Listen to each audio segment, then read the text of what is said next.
Share बाजार में investment करना रिस्की रहता है। शेयर के बजाय आप म्यूचुअल फंड में निवेश कर सकते हैं। इसी प्रकार की और भी न्यूज के लिए चैनल को सब्सक्राइब जरूर करें। अगर आप कम रिस्क के साथ म्यूचुअल फंड में निवेश करना चाहते हैं तो आपके लिए ब्लू चिप फंड में निवेश करना सही साबित हो सकता है।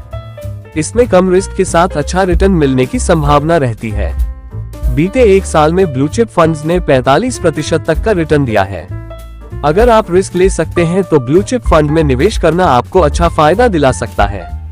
ये लार्ज कैप म्यूचुअल फंड ही है। हालांकि कुछ लार्ज कैप म्यूचुअल फंड ने अपने नाम के साथ ब्लू चिप भी जोड़ लिया है, जैसे Axis blue chip fund, ICICI blue chip fund, SBI blue chip fund, Kotak blue chip fund या Franklin blue chip fund. Blue chip mutual fund स्कीमों के लिए निवेशकों से जुटाई गई राशि का कम से कम 80% टॉप 100 कंपनियों में निवेश करना जरूरी होता है। माना जाता कि इनके शेयरों में उतार चढ़ाव कम होता है, इसलिए इनमें पैसा लगाने पर नुकसान की संभावना खासतौर पर लंबे समय में कम ही रहती है। ब्लू चिप कंपनी उन कंपनियों को कहते हैं कि जिनका आकार बहुत बड़ा होता है और जिनकी आर्थिक स्थिति मजबूत होती है। माना जाता कि इनके शेयरों में उतार चढ़ाव कम होता है, इसलिए इनमें पैसा लगाने पर नुकसान की संभावना विशेष तौर पर लंबे समय में कम ही रहती है।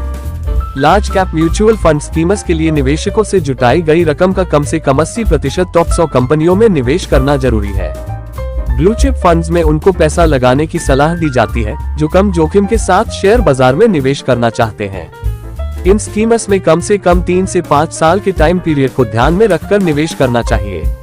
हालांकि इसमें कोई लॉक इन पीरियड नहीं होता है, इसीलिए आप जरूरत पड़ने पर पैसा निकाल सकते हैं। ध्यान रहे कि छोटे समय में शेयर बाजार में उतार चढ़ाव का असर आपके निवेश पर अधिक पड़ सकता है, जबकि लंबे समय में ये रिस्क कम हो जाता है। इस प्रकार इसमें निवेश करना कम रिस्क के साथ अच्छे रिटर्न की गारंटी भी होता है।